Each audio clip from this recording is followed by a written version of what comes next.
Hello and welcome to the Fintry Hills.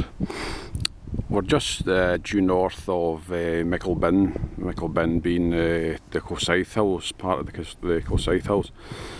Now what you see before you is one of Scotland's blights. This is known as a wind factory.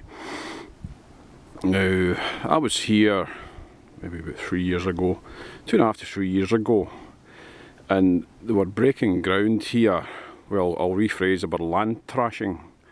Huge clearance of land, pathways, roadways, tarmac, deep concrete bases, tree felling, just general carnage.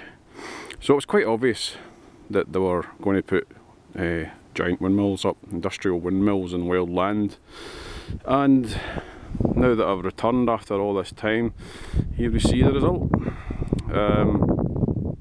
There's 3 wind factories here. You're looking at probably the most westerly one. You can probably just count them out, and these are only ones you can see in the horizon. There's a lot more behind here. And then if we go out towards the east, this is yet another wind factory in this area. And if we go southeast here onto this hill that's been cleared at the moment, there's a lot of tree felling going on over there. That only means one thing, that they're going to put yet another wind factory on that hill there as well.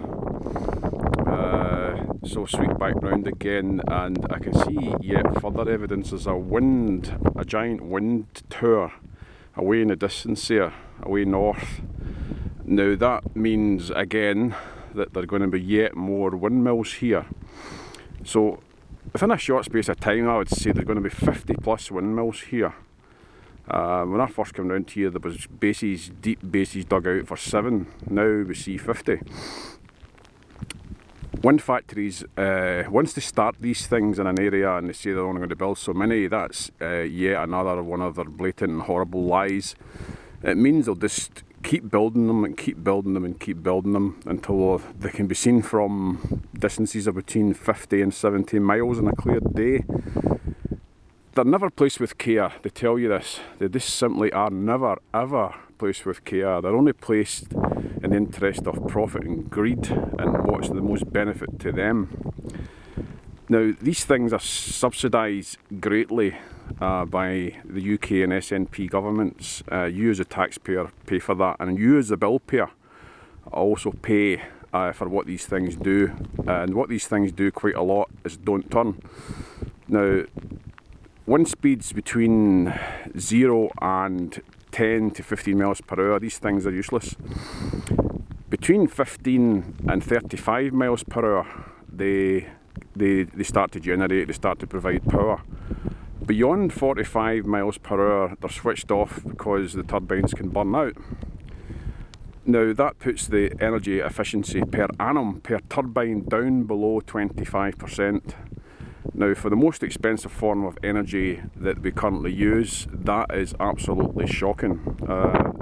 It's a huge waste of money to the tune of millions and billions of pounds. It defies belief that any government or any politician in their right mind is subsidising these things. Energy companies would never build these things without subsidies. They know that they're useless, but what they do know, and they know it very, very well, is that they're highly lucrative and profitable to their coffers.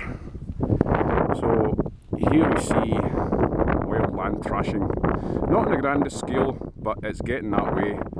If you want to see it on a truly horrific scale, head for Elvenfoot, where there's 152 turbines there, all of them 3 times the size of the ones you see here.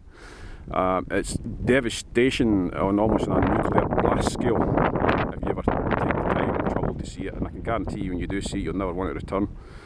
White Farm, that's 140 turbines, another mockery, another waste of money.